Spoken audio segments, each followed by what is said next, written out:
What an absolutely spectacular weekend in sports. We have a monster game on Sunday. We'll get to that a little bit later on in the program with Team USA versus Team Canada for the gold. But guys, fire the cannons. Has to be one of the best weekends in sports. There's no question about it. Now, let me go back a weekend and talk to you about the NBA All-Star Game. I have to tell you this. Wait a minute. I actually caught myself doing something. Did I see actual people trying for a little bit in that game? You compelled me to watch a little bit more. The ratings were really good for the NBA All-Star Game.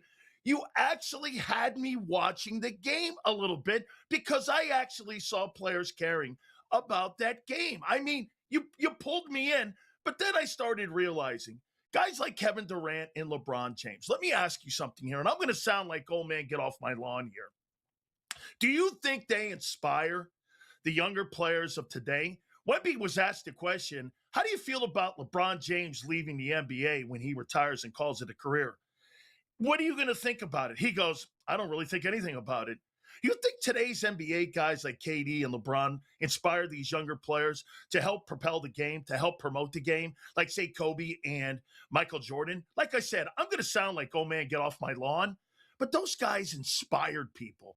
Those guys elevated the game. Those guys were compelling figures. Watching Kobe go out there with that killer Mamba mentality, winning basketball games, NBA championships, and Michael Jordan, the ultimate assassin.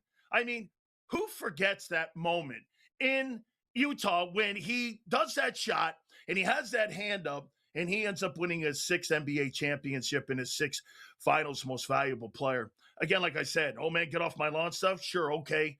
People can say that about me, but boy, I tell you, NBA basketball used to be appointment setting. It was compelling. You know, in the day when you were watching Magic and Larry go back and forth, you know what you had in the NBA?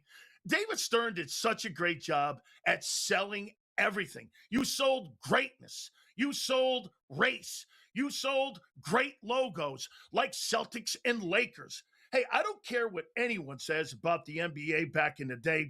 They try to tell me that, hey, that was the golden age.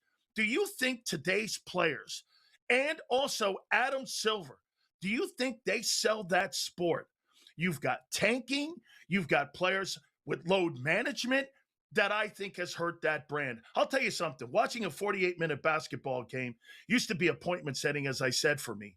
But watching KD and LeBron James try to promote the sport, look, I get it. It's a different era. It's all about promoting brands and logos. I get it. It's a different sports world today. You know, one of the things that I will give LeBron James a lot of credit for is that LeBron made today's athlete mobile.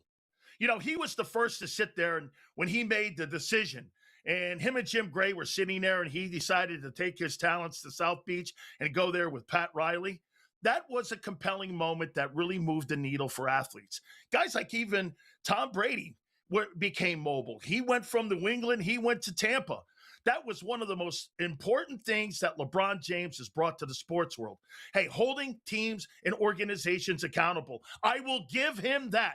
Make no mistake that you look at what he brought to the game. That's the most compelling part. But selling the sport, selling the game, you got to, folks, there's no question that Michael Jordan and Kobe Bryant, they moved the meter. All right, I got to slip it over now to football here. And I've got to say this about Jalen Hurts. Jalen Hurts has to be one of the most overrated quarterbacks in pro football history. Look, I know people are going to go here and do this to me. Sills, look at the resume. I get it. 2 NFC championships, a Super Bowl, an MVP. Where are you going with this?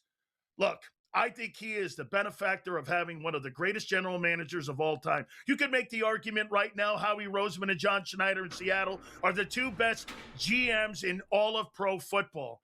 But even Nick Saban knew it when he was in Tuscaloosa.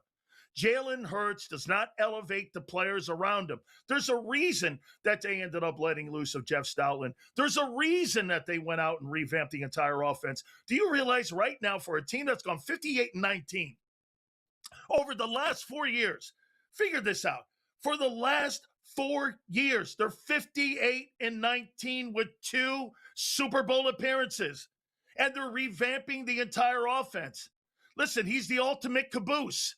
When he was last year, he had 2,900 yards and 18 touchdown passes, and that football team was carried by Saquon Barkley to a championship. Yes, albeit he was great in the Super Bowl, and I'll even tell you he was great in the NFC Championship game. But there's no doubt, in my opinion, when you start talking about the top talents in the National Football League, I do not see Jalen Hurts as one of your top 10 quarterbacks. There is no way. You bring Sam Darnold shows you right now that you can win a Super Bowl with a mediocre quarterback. All right, let me take you to a story that will be compelling over the next couple days, because at the NFL Combines, it's one of the great conventions of all time in sports. You're going to have people and teams lining up for one of the biggest cancers in the history of football, and that's Tyreek Hill. Tyreek Hill is a player who blew his knee out in Miami. He refused to go back into a game for Mike McDaniel when he was the head football coach of the Miami Dolphins. Here's a guy that has gone and gotten into so much trouble when he was in Kansas City and obviously when he was in Miami. Ask yourself this. 3 years ago, he was voted as the best player in the National Football League. The best player. You know that list that came out by NFL.com? He was the best player in the National Football League. And what did Kansas City and Andy Reid and Brett Veach, the general manager, do? They moved on. And they ended up winning Super Bowls without the guy. You bring a guy like that into your locker room. Look, I'm not going to tell you he's T.O. T.O. never got in trouble with the law. T.O. never had issues with domestic violence like Tyreek Hill has. But one thing you can always say about the National Football League, since when does character matter? Look, folks, if you don't stand for something, you'll fall for everything. You got to have things in your locker room where you can't beat women. You can't beat kids. You got to be nice to animals. 3 things. Sometimes the most obvious or the most difficult things for certain athletes to get around. And I'll tell you one more time here. Tyreek Hill being brought into a football team, you bet there's going to be a boatload of teams that are going to go out, and those guys are going to go out and try to get his services. He's a playmaker that takes the top off of defenses, no question about it. Is he considered one of the greatest deep threats in the history of the National Football League? Absolutely. But remember something, when it comes to character, and it comes to destroying a locker room, and it comes to making sure that you have the quality guys that you want to go to battle with each and every single weekend, is that the guy you want in your locker room? Is that the guy, again, that's going to be able to propel your players around you? And most importantly, as he's later in his career right now, ask yourself this. Is this a guy that you want to have around your younger players? Is this a guy that you want to have that could be a mentor to young players? We all know how this is going to end. This is actually Antonio Brown 2.0. We know what the ending is going to be. We know where this is going towards the end here. Make no mistake about it. We know this and how this will end. The same way it will end and has ended with Antonio Brown. In trouble with the law here. And again, you're not praying for this. You're hoping that the guy finds his understanding that maybe there's more than football in your life.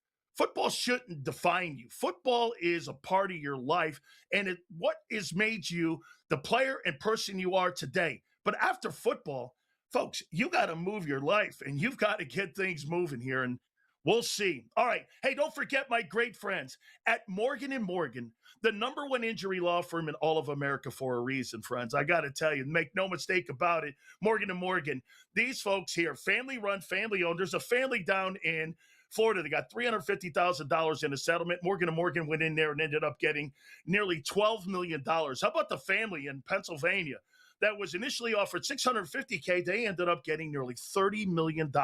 Do me a favor, my friends. Go to forthepeople.com/big sales or pound law 529.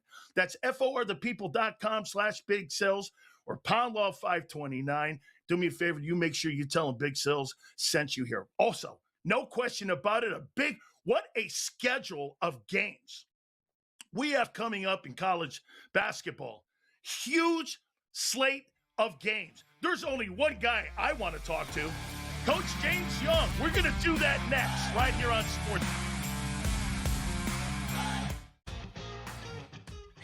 obviously I wanted to play golf. Like, I grew up in England. I came to America on a scholarship because my aspiration was to play the European Tour. And then once I got to America, it was like the PGA Tour. And I think I'd always had kind of this affinity for like the swing and coaching and teaching and tinkering is probably the best way to say it. I'd say that's probably, which is a dangerous road to go, right? The Smiley Show, only on SportsGrid. Lewis's defense, the best in conference play, which includes the best three-point shooting percentage against and also two-point shooting percentage against. You take a look at Loyola's offense, we pointed out to you the worst in conference play, and also they turn the basket over 22% of the time, which basically means 1 out of every 4 times up the court, Joe, they don't even get a shot off. They're going to get their doors blown off tonight. The Early Line, only on SportsGrid.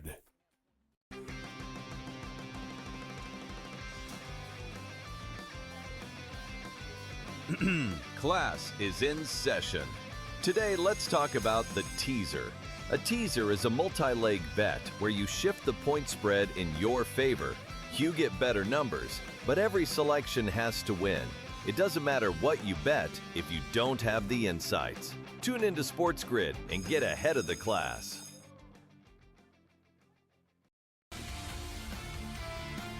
The level of hockey is being played. Like, if you're not really into the NHL, you should watch this and you will enjoy it. Like, it's a different level of hockey. Like, the NHL, basically, there's like 6 really good guys on each team. And in the Olympics, like, every guy is good. Like, it's next level. It's something to behold. Winter Games Central, only on SportsGrid.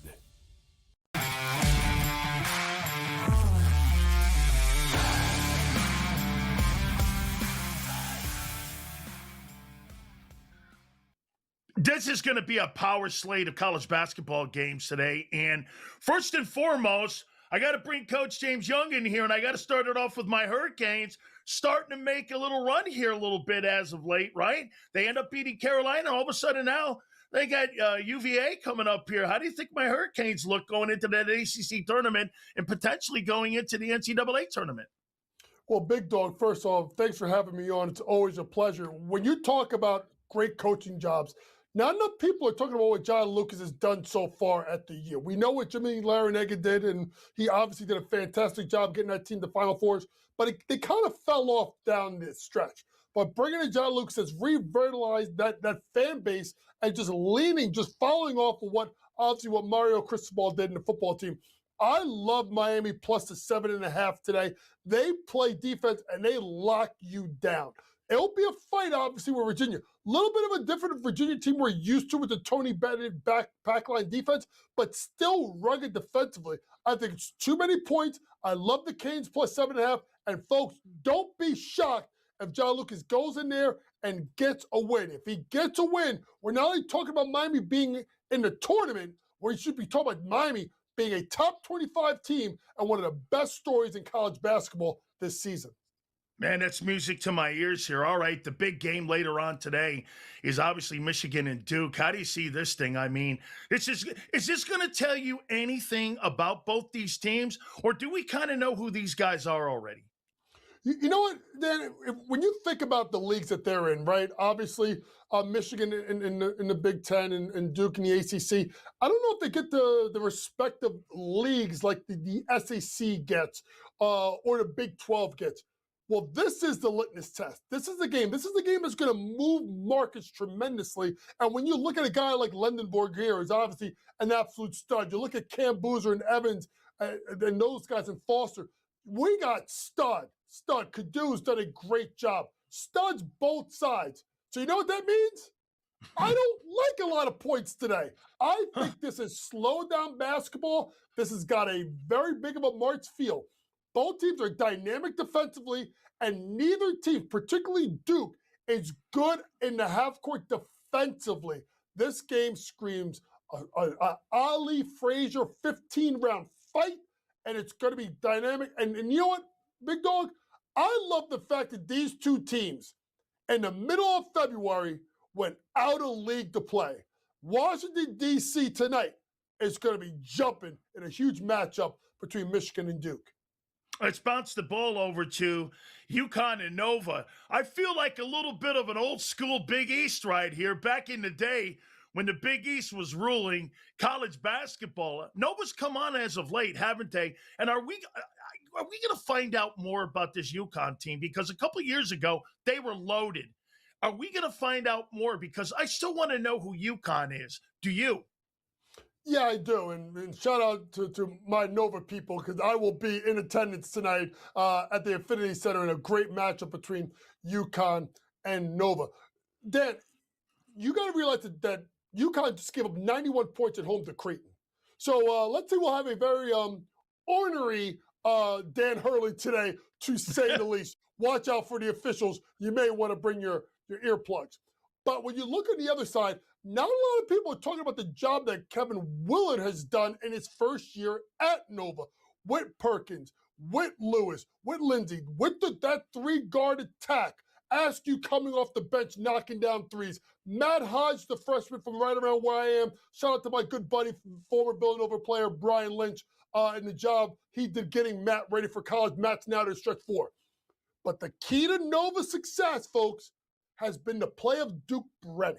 Duke Brennan, over his rebound props, looks really good. Him and Terrace Reed Jr. is going to be a slugfest down low. I am all signed up for it. 2 years ago, I went to this game, and that's when UConn was number one, and Villanova lost that game by 1 point and a barn burner. It's going to be rocking down in Philadelphia at 5:30, and I actually am calling for an upset. I think Villanova steals it at home. Kelvin Sampson's got a big one, too. I mean, how does this thing shape up? Styles make fights. And Arizona can play with you either way. They can slow it down, Dan. They can speed it up. Your choice. So that leans right into Kelvin Sampson's wheelhouse. They want to slow the game down. They don't turn it over. That three-guard of attack of Milos Uzan, Emmanuel Sharkman, and obviously Kingston Flemings. But it's going to be the front court play. Chris Sinak's made a big jump. Keep Joseph Tugler out of foul trouble. Remember, last week we talked, Arizona was undefeated. They could be losers of 3 out of 4 games by the time I talk to you next week, which hopefully I am coming on again next week. Make sure you stay tuned. Always. But for me, I love the under. Arizona can play either way. Houston plays one way. Kelvin Sampson's the best at getting you to play his way. Look for that game to go under as well. Coach, do you look at Nebraska and do you believe Nebraska is a contender, an Elite Eight type of team? How good is that basketball team? They're a good team. Listen, it's kind of hard to look at this Big Ten team because Michigan's kind of ran away with the league right now, right? Illinois it's got a really tricky spot going to UCLA. Michigan State hasn't looked good for a couple of weeks, right? So Nebraska is sitting as that team as possibly the second or third best team in the Big Ten. They're playing a Penn State team. I know Mike Rhodes. He does a hell of a job. He's struggling out there. Freddie Hoiberg's team has been playing great. And here's another guy. This is the second time he's done it. He did it at Iowa State. This guy is one of the best coaches in college basketball. Watch out for Nebraska.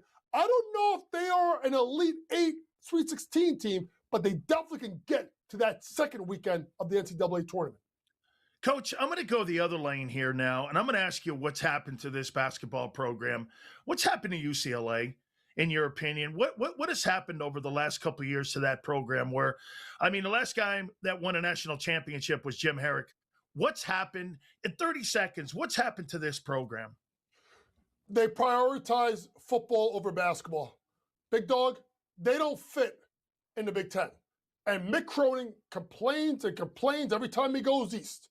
And he's got his own thing. And I love Mick Cronin. I'm old school, okay? So I love Mick Cronin. I don't know if Mick Cronin fits there. You know what Mick Cronin is? Mick Cronin's an East Coast guy. Mick Cronin is a Big East guy. Do me a favor, someone in the Big East. Bring my man back east where he belongs and let him do and show everybody why he's one of the best coaches in the country. Yeah, Bill Walton must be spinning right now from up above in the big courts above because that basketball program is absolutely struggling. We're going to bounce the ball over to the NBA with Coach Young. We'll do that next. Keep it right here on SportsGrid.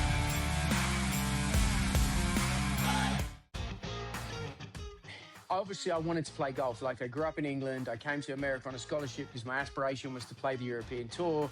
And then once I got to America, it was like the PGA Tour. And I think I'd always had kind of this affinity for, like, the swing and coaching and teaching and tinkering is probably the best way to say it. I'd say that's probably, which is a dangerous road to go, right? The Smiley Show, only on SportsGrid. Lewis's defense, the best in conference play, which includes the best three-point shooting percentage against and also two-point shooting percentage against. You take a look at Loyola's offense, we pointed out to you the worst in conference play, and also they turn the basket over 22% of the time, which basically means 1 out of every 4 times up the court, Joe, they don't even get a shot off. They're going to get their doors blown off tonight. The Early Line, only on SportsGrid.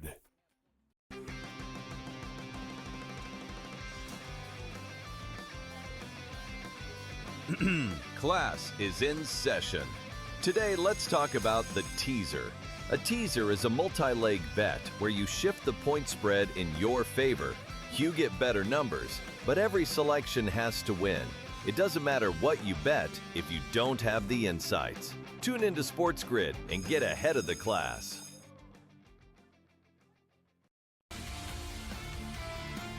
The level of hockey is being played. Like, if you're not really into the NHL, you should watch this and you will enjoy it. Like, it's a different level of hockey. Like, the NHL, basically, there's like 6 really good guys on each team. And in the Olympics, like, every guy is good. Like, it's next level. It's something to behold. Winter Games Central, only on SportsGrid.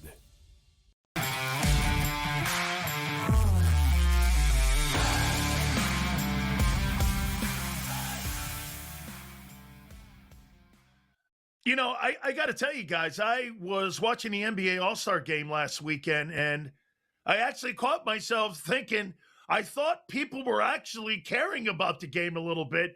And we got our guy here, Coach Young here. Coach, give me your recap again on the All-Star game this past weekend. Did you like it?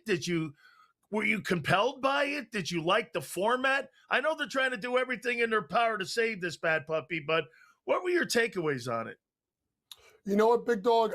I've been saying for over 2 years that after watching the 2024 Olympics, I said the only way to save the All-Star game is if you got USA versus the world.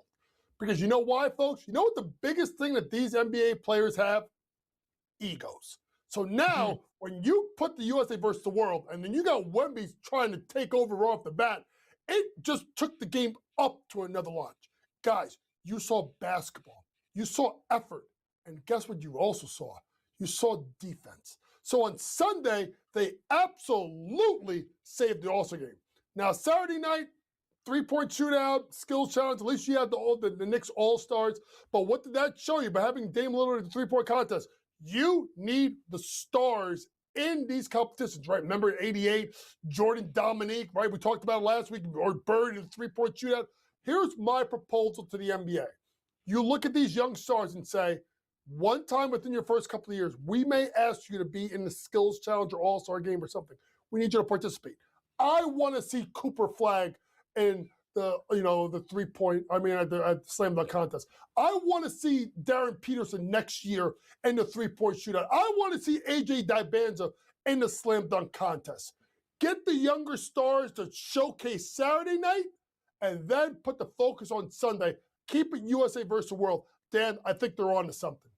How about this, Coach? You want to implement that in their contracts then, where you're making it mandated that these guys help promote the game a little bit more. Is that what you're suggesting, that, this could be potentially collectively bargained in the next agreement contract talks, that, you put that in there? If you really care about the NBA All-Star game, you make it a priority in these guys' deals, no?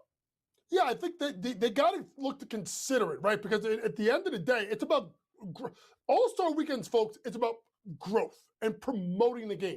And I think that All-Star Saturday night with the young guys being involved is a chance to showcase them and allow that next crop of superstars to be headlined. Keyshawn Johnson, I thought it was Keyshawn Johnson. I didn't know who that guy was. And when that guy watched college basketball, then I was like, oh yeah, he went to Arizona. Then I figured it out. So my whole point is this: give back. And that's the key thing. Give back. You play defense at All-Star Sunday, you're giving back to the league. You're giving it more notoriety. It's the first time that we've talked about any All-Star game and saying, okay, we actually like that. We don't like the NFL Pro Bowl. You basically got rid of it, right? There now it's like flag football or sand football. I don't know what the hell they do with that competition. But the NBA may have figured it out. Lean on it. Use it. And have these young guys promote the game. Let me take you to the Eastern Conference here. We did this last week, and I have to ask you again. Are you buying the Pistons? Can they be a player in the play? They're playing lights out basketball. That's an amazing job that Bickerstaff has done up there. Tell me, are you buying them? I'll tell you what, as a Knicks fan, I'm sure. I don't know if I'm buying them, but I'm scared of them because what they took the Knicks back to the back of the woodshed, and they took all of their damn lunch money. So to me, they got an issue, and they see New York and they smell blood. But you also got to remember, folks, New York knocked them out last year. New York's knocked out J.B. Bickerstaff when he was in Cleveland. This is about styles and fights. New York does not look tough right now. They got to get Cat going, scoring about 5 points a game less than last year. Maybe he doesn't fit Mike Brown's offense. But I'll tell you this much. Cade Cunningham keeps playing like this. Forget about talking about top 20 or top 10 players in the world. We need to have a talk. Ready for this?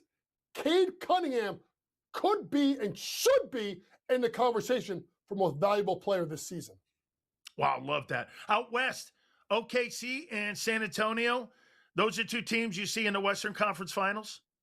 Yes. The only team I can think of to upset the apple cart is Minnesota. I think Ant can take that game to another level. And Ayo Dosunmu getting traded from Chicago to Minnesota is one of the sneaky transactions of the NBA trade deadline. A rugged defender who can guard at the point of attack, secondary ball handler, and could shoot it pretty well from deep. Ayo Dosunmu going to Minnesota is a big-time pickup for the Timberwolves. Okay, 30 seconds here. You tell me, how disappointed have you been in Milwaukee and Giannis? Dan, it's blow it up. Just get rid of it. Get rid of all those guys. And I'm sorry, I say this all the time. Most overrated coach in this quarter century, Glenn Doc Rivers. He needs to go too. Start over. Wow, man, I tell you, I'm with you. I thought that they would have ended up moving Giannis. You know, there was a conversation potentially that they could have moved him to Golden State. Man, but wow, what a disappointment. Coach, appreciate you very much. We're going to talk to one of our great friends, Kevin Frazier from Entertainment Tonight, next, right here on SportsGrid. Obviously, I wanted to play golf. Like, I grew up in England. I came to America on a scholarship because my aspiration was to play the European Tour. And then once I got to America, it was like the PGA Tour. And I think I'd always had kind of this affinity for, like, the swing and coaching and teaching and tinkering is probably the best way to say it. I'd say that's probably, which is a dangerous road to go, right? The Smiley Show, only on SportsGrid. Lewis's defense, the best in conference play, which includes the best three-point shooting percentage against and also two-point shooting percentage against. You take a look at Loyola's offense, we pointed out to you the worst in conference play, and also they turn the basket over 22% of the time, which basically means 1 out of every 4 times up the court, Joe, they don't even get a shot off. They're going to get their doors blown off tonight. The Early Line, only on SportsGrid.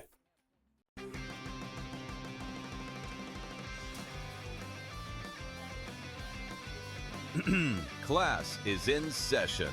Today, let's talk about the teaser. A teaser is a multi-leg bet where you shift the point spread in your favor. You get better numbers, but every selection has to win. It doesn't matter what you bet if you don't have the insights. Tune into SportsGrid and get ahead of the class.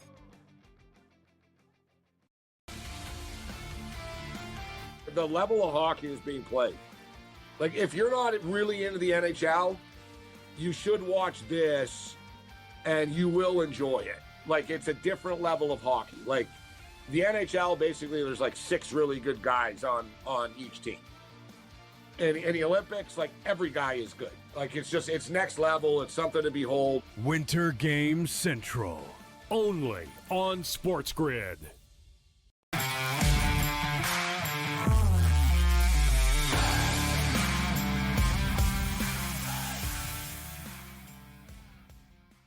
You know, one of my favorite people that I get a chance to talk sports with, he's now a big celebrity on Entertainment Tonight.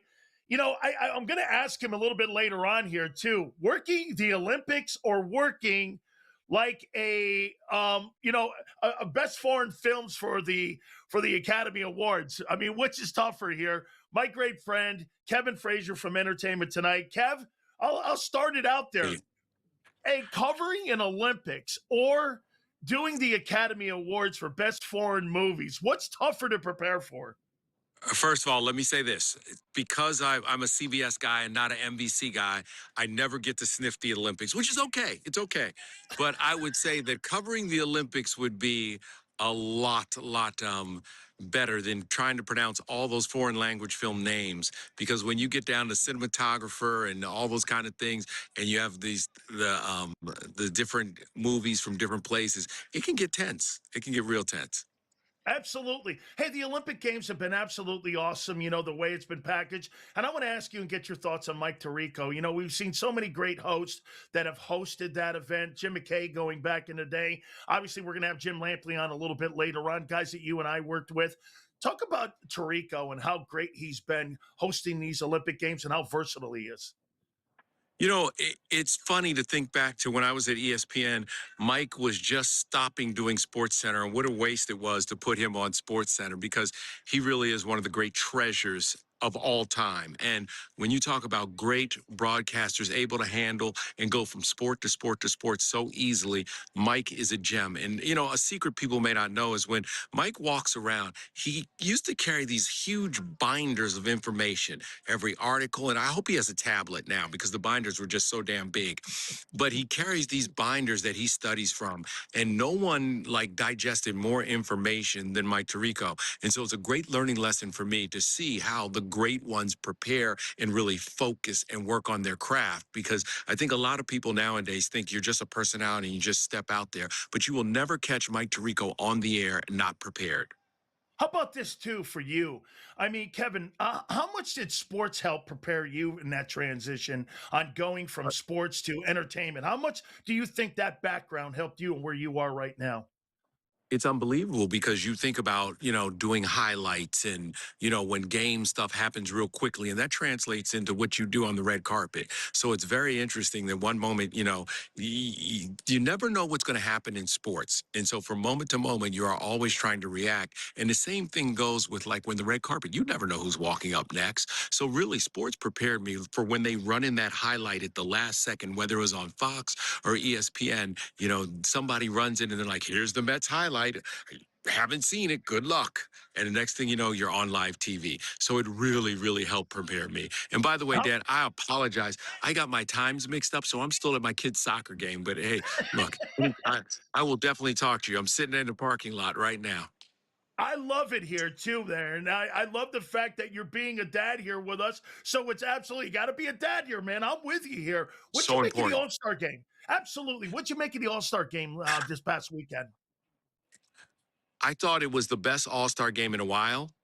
I'm still not a lover of the All-Star game, and I think there are a couple of adjustments they have to make. One, they have to get the fans back involved. It's turned into a corporate, really a corporate show. And that's why, you know, on Saturday night, you had half the stands empty because it's just corporate entities that soak up those tickets. And it becomes a way for the NBA to kind of pay back their corporate sponsors. I think it has to go back to the fans, and the fans have to be in the building, the people who love the game, and they have to have seats in there. And also, I think that you're going to have to put a little more money on the table so the guys continue to play hard. You know, I grew up in an era in the 70s when the All-Star game meant everything. And dudes were out there and they were playing like it was life or death. And to win that MVP meant everything. And now it feels like, you know, the All-Star game is, you know, it's a weekend. I get to hang out. And so that's something that's really hard is like, you know, I need guys back again playing like it's life or death. The dudes from the East hated the dudes from the West, you know, and it was one of those games where it was just like, it was different. Everyone competed. Do you think they should put these in their contract? Kevin, that's what I've been kind of proposing, that if you really want the NBA All-Star game to matter and be a focal point on promoting the game, do you make it so that in the next collective bargaining agreement, you think you add that component to the contracts?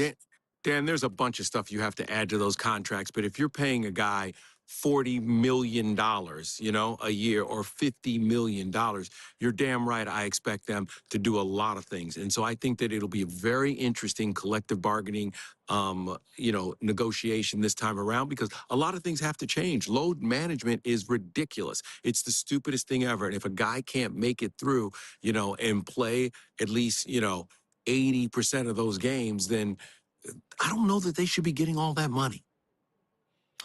How much do you think tanking is hurting the NBA right now, too? And what we're seeing, like we saw with that Jazz and Orlando game a week ago, how much do you think that's hurting the game? I can't wait until professional sports in the United States adopts a European model, especially like a Premier League model, and they start doing relegation. The day you start doing relegation, everything changes. Everything will change. And so I just think you have to figure that out, because as you expand and you add more international franchises, which the NBA wants to do, just like the NFL, they want to go international. I think you have to put in some kind of incentive for teams to play hard throughout. And the best thing in the world is relegation. If you have a chance to move up and you're in the G League, amazing. If you have a chance to if you're going to get relegated, damn it, you're going to play. Dudes are going to be out there on the court, and they're going to play their butts off if the team is about to get relegated. Kevin, I asked this question to Chuck Todd last week, and I want to ask you, some of these teams that have won the gold medal and some of the athletes that have won the gold medal, do you think you should show up to the White House? Do you think you should make that a political statement, or not showing up to the White House, whoever is in the White House? Everybody has their own, they are free to do as they please as United States citizens. That is part of what is great about our Constitution and also this country, that if you don't want to go, you don't have to go. There's no obligation for you to show up. And so if you choose not to, it may hurt you sponsorship-wise. It may hurt you in the court of public opinion, but it's not your obligation. There is no obligation to show up at the White House. I think these Olympics have been spectacular. I think they've been beautiful. And I hate that so much of it has been, caught up with the politicians saying things and worrying about those Olympic athletes and what they're saying in their press conferences. It's called freedom of speech. That's our country. These people work their ass off for 4, 8, 12, 16 years to get to that moment. That's their moment. If that's how they choose to share what they want to share, then it is. I think that for me, I think the back and forth between the president and the vice president and athletes and calling them losers and other things, that's just unacceptable. You know what? If they choose to speak out, let them speak out and let it go. Let's walk away from it and let it go. Because I know for me, the moments that mattered most were like watching Michaela Schifrin win and watching that replay of her crossing the line, standing there and mouthing the words "Dad" brought tears to my eyes. Yeah. Her talking to her father who had passed away and her crossing that finish line. And the first thing she did was take a second to talk to her father. That's what the Olympics are all about. And so I think that when we have people caught up in arguing back and forth with the athletes, there's a lot of other problems going on in the world. We should not be arguing and worrying about the athletes. Let them do their thing and you do yours. Absolutely. Kev, LeBron James and the Lakers, do you think we're headed for a bad divorce here? Or do you think, in 30 seconds here, do you believe that this is going to end well? Or do you think this is going to end tough for LeBron and the Lakers? Well, no matter what, Father Time is undefeated. And no one wants to admit that, eventually all good things have to end. LeBron, like so many other superstars, we owe him a debt of gratitude. What he has done so well for so long is unbelievable. But eventually you got to move on. And the Lakers are going to have to move on. And they have to figure out what they're going to do. Couple more minutes with Kevin Frazier right here on SportsGrid. I know you didn't. Talk. I'm innocent. Got the wrong guy. It wasn't me. I didn't do anything. Okay, it was me. I did it. Bringing an owl to an interrogation? That's a power move. Every time. Yeah. Hiring America's largest injury law firm for your injury? That's also a power move. Morgan & Morgan, America's largest injury law firm.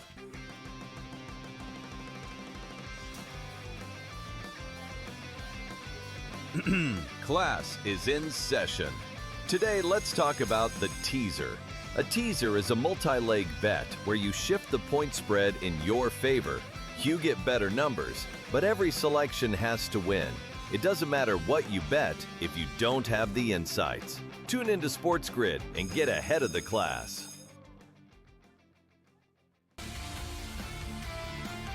The level of hockey is being played. Like, if you're not really into the NHL, you should watch this and you will enjoy it. Like, it's a different level of hockey. Like, the NHL, basically, there's like 6 really good guys on each team. And in the Olympics, like, every guy is good. Like, it's next level. It's something to behold. Winter Games Central, only on SportsGrid. We went against this god-awful biggest waste of human flesh in basketball uniform Western Illinois team last time out. Remember, they actually won a game against Eastern Illinois. Only their 5th win on the season, 5-21. Only their first win in conference play in the Ohio Valley. They're hosting Little Rock. You know, Little Rock is 6-8. They're halfway decent. I mean, they're better than 5-21. In-game live, only on SportsGrid. They're probably not going to take a lot of Seattle bets. Putting Kansas City at the same number as Detroit or behind LA, way behind Green Bay, way behind Buffalo or Baltimore, who they beat every year, it feels like they are asking for Chiefs money. That would be my read on it, which I feel like usually the idea, Cam, is they never have to ask for Chiefs money. Game time decisions, only on SportsGrid.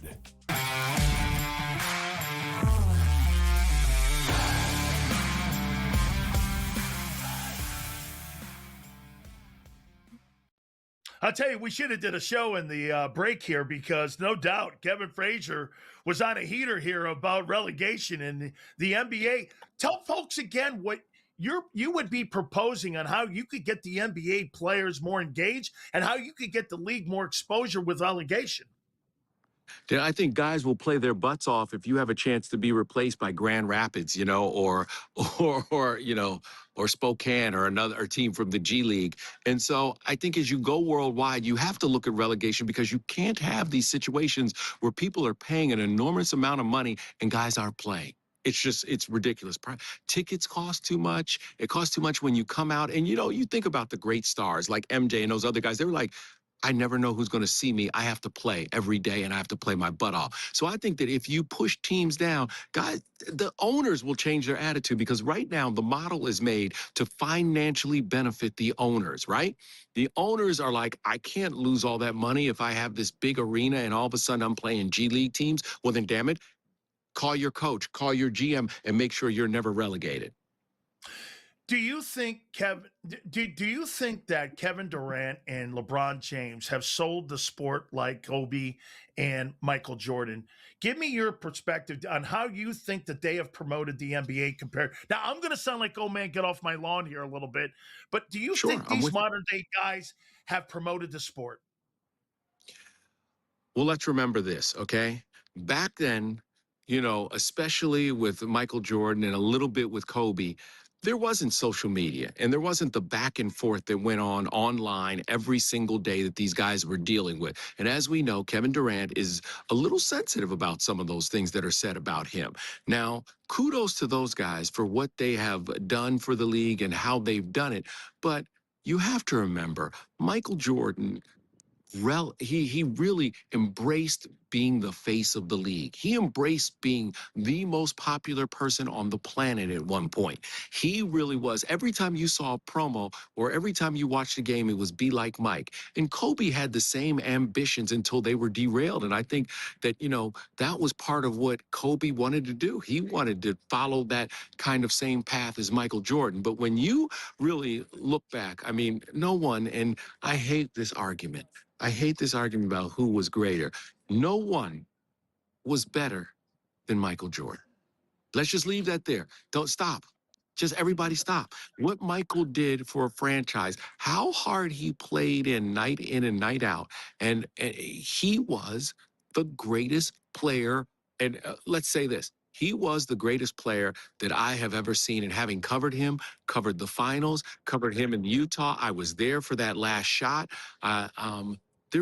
Michael was different, and that is not disparaging LeBron. And why people get on that whole tangent about you're disparaging LeBron. What LeBron James has done is nothing short of miraculous. To play and at the level, at the age he is, and this is the thing about LeBron we have to remember.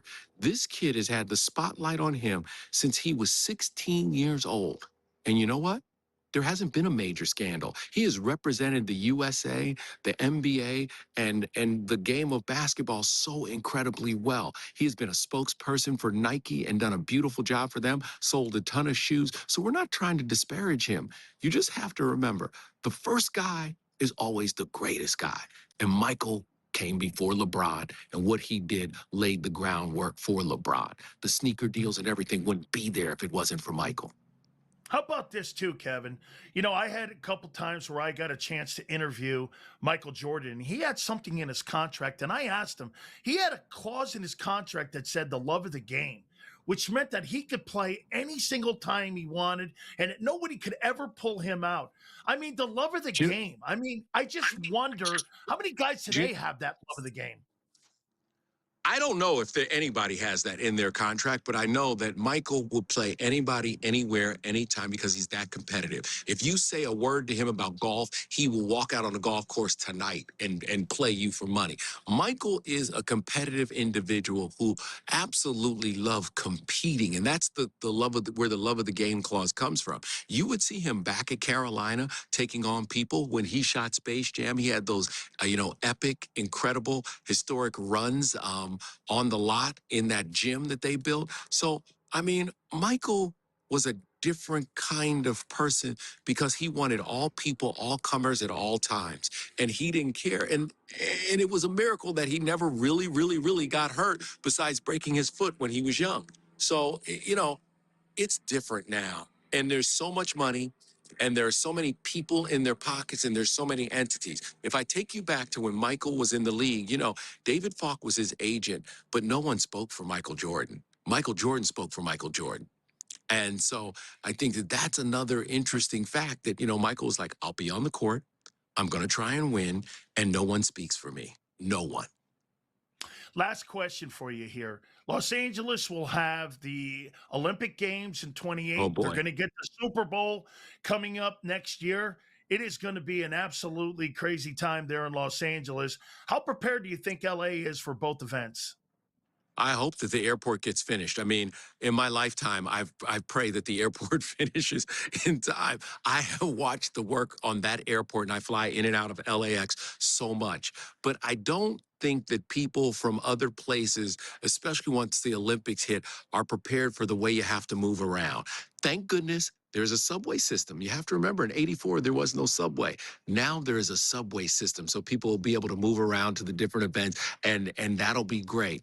I look forward to the World Cup. I look forward to the Super Bowl. I look forward to all these things because I do believe that Los Angeles is one of the greatest cities on the planet Earth. I love it here. It is my adopted home, even though I'm an East Coast guy. I think it is one of the greatest cities on the planet. So people come and enjoy. And you know what?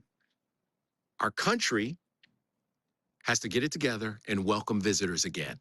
And we see right now that that's a problem. So I hope that we welcome visitors from around the world when we get down to the Olympics, and that people from all over the world can come and enjoy themselves peacefully and not be harassed, and come and enjoy the events here in Los Angeles. Absolutely awesome stuff. And I can't wait to see you on the red carpet, right? Dan, one thing real quick. You did not mention today, the big game, the opener of the MLS, LAFC, Miami, in the LA Coliseum.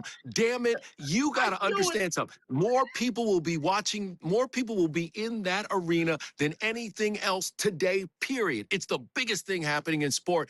Embrace the game, baby. Embrace the game. I knew you'd get that in, Kev. Thank you so much, man. I appreciate you. I love you very much. Thank you so much, my friend. That Always is love the you, host of You Bet, man, of Entertainment Tonight, Kevin Frazier. Sileo says next.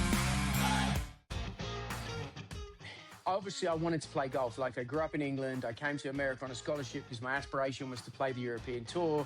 And then once I got to America, it was like the PGA Tour. And I think I'd always had kind of this affinity for like the swing and coaching and teaching and tinkering is probably the best way to say it. That's probably, which is a dangerous road to go, right? The Smiley Show, only on SportsGrid. Lewis's defense, the best in conference play, which includes the best three-point shooting percentage against and also two-point shooting percentage against. You take a look at Loyola's offense, we pointed out to you the worst in conference play, and also they turn the basketball over 22% of the time, which basically means 1 out of every 4 times up the court, Joe, they don't even get a shot off. They're going to get their doors blown off tonight. The Early Line, only on SportsGrid.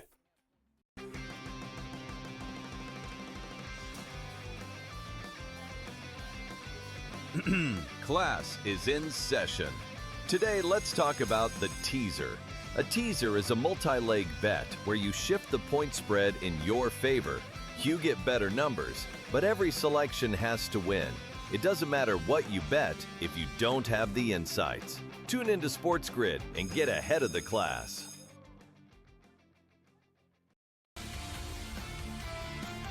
The level of hockey is being played. Like, if you're not really into the NHL, you should watch this and you will enjoy it. Like, it's a different level of hockey. Like, the NHL, basically, there's like 6 really good guys on each team.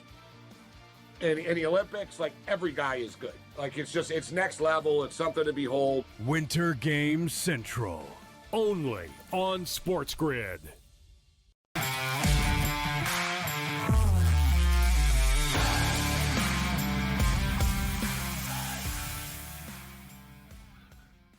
All right, the National Football League has a problem now. You know, we're not a political show, and we never go down that lane. However, when the National Football League is affected by some of the things that are going on in our current landscape and news, you have to address it. The National Football League has a problem, and that problem is Steve Tisch. What does the National Football League do with this man's name being involved in the Epstein emails? The National Football League does not like any dents to the shield. Look at what they've done over recent memory here with guys like Jerry Richardson, who ended up having to get rid of the Carolina Panthers. Also with Daniel Snyder on how his behavior was inside his building with the Washington Commanders. Steve Tisch's name has been prominently displayed in the Epstein emails. He is a part owner of one of the most historic franchises in all of American sports, not just the National Football League and the New York Giants. The New York Giants, I grew up with this franchise, and I grew up around the New York Giants. My uncle is a member of their Hall of Fame and a member of the Pro Football Hall of Fame with Andy Robustelli. And when you've got things like this going around that franchise right now, they just make a change at head football coach, and now they're bringing in a guy like this and sitting here and saying that there's a problem with the behavior of Steve Tisch with Jeffrey Epstein. What does Roger Goodell do? Listen, the National Football League also has an issue with Jay-Z. Jay-Z heads much of the entertainment like he did when it came to the Super Bowl and the halftime. Jay-Z's name is being prominently mentioned in these Epstein emails. And every time the commissioner of the National Football League has been asked about these relationships, he kicks a can down the road. Guys, this is a black eye on the league. And whatever the court of public opinion has said, remember something about the National Football League. Every single time that there's a football player that gets involved with any issues, what's the commissioner do? He automatically goes to the lower desk and he goes to that lower draw and puts people into conduct detrimental to the league file and says, this player here will be sitting out and this player here will take, again, we'll take all the information and we'll decide on what we're going to do for punishment. If it's a 1, 2, 3 game suspension, the NFL has no problem doing that. But anytime you have a guy with a bat and ball and you guy like Steve Tisch, this is the problem that you have with the National Football League. When you look at some of the owners, go back, and God rest his soul, Jim Irsay was pulled over a couple of years ago. He had $35,000 in his car, and he had open oxycodone bottles in his car. What did the league do? Nothing. They did nothing. Player does that, the player gets castrated when it comes to how the league will look at that. How is the National Football League kicking this can down the road? The president, and I'm not making any political statements here, the president of the United States is constantly and daily inside the conversation when it comes to Jeffrey Epstein. You have now Steve Tish's name being prominently mentioned in that emails and all the things that have come out. What's the league going to do here? Are you just going to sit back and kick that can down the road? Absolutely not. He must go if there's any involvement whatsoever with him and his behavior with Jeffrey Epstein. Remember something about the National Football League. This comes down to the court of public opinion. The National Football League, all the stuff they did with Colin Kaepernick, all the stuff that they've done in their past, when it comes to the court of public opinion, that's how the National Football League goes through their business. They don't want any dents on the shield. The shield is the most important cash register in American sports, and they don't want any issues when it comes to how the shield is presented. But yet you sit here, and anytime a name like Steve Tisch gets brought up, to me, this is something that's personal. My uncle played in that franchise. My uncle played for that football team, and he played for Wellington Mara. Wellington Mara was one of the greatest owners in professional sports, and he was a centerpiece in what the National Football looks like today. That's how important he is. And now you have this issue, and the commissioner and Park Avenue is not addressing this. You can't just kick this down the road. You must address it. And again, if there's any issues whatsoever on hurting the shield and hurting the promoting of the National Football League, Steve Tisch has to go. And he has to sell his shares because the New York Giants are one of the most important franchises in the National Football League. They're one of the centerpieces in the NFL. Can't be involved in anything like this and anything that hurts the shield. No question about it. I mean, guys, I love the Giants. And I grew up around the Giants. I put cones up at the Yale Bowl when I was a young kid. Been around that franchise. Can't have this around that franchise with all the behavior issues that are coming out with those Epstein emails. Rohit Panaya, we're going to do some UFC fight. Hour number 2. Obviously, I wanted to play golf. Like, I grew up in England. I came to America on a scholarship because my aspiration was to play the European Tour. And then once I got to America, it was like the PGA Tour. And I think I'd always had kind of this affinity for like the swing and coaching and teaching and tinkering is probably the best way to say it. That's probably, which is a dangerous road to go, right? The Smiley Show, only on SportsGrid. Lewis's defense, the best in conference play, which includes the best three-point shooting percentage against and also two-point shooting percentage against. You take a look at Loyola's offense, we pointed out to you the worst in conference play, and also they turn the basketball over 22% of the time, which basically means 1 out of every 4 times up the court, Joe, they don't even get a shot off. They're going to get their doors blown off tonight. The Early Line, only on SportsGrid.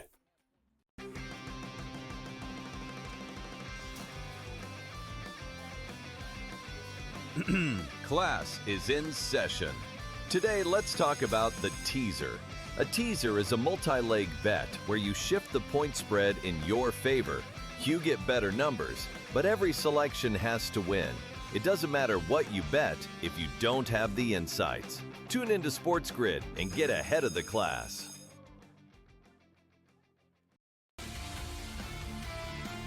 The level of hockey is being played. Like, if you're not really into the NHL, you should watch this and you will enjoy it. Like, it's a different level of hockey. Like, the NHL, basically, there's like 6 really good guys on each team. And in the Olympics, like, every guy is good. Like, it's next level. It's something to behold. Winter Games Central, only on SportsGrid.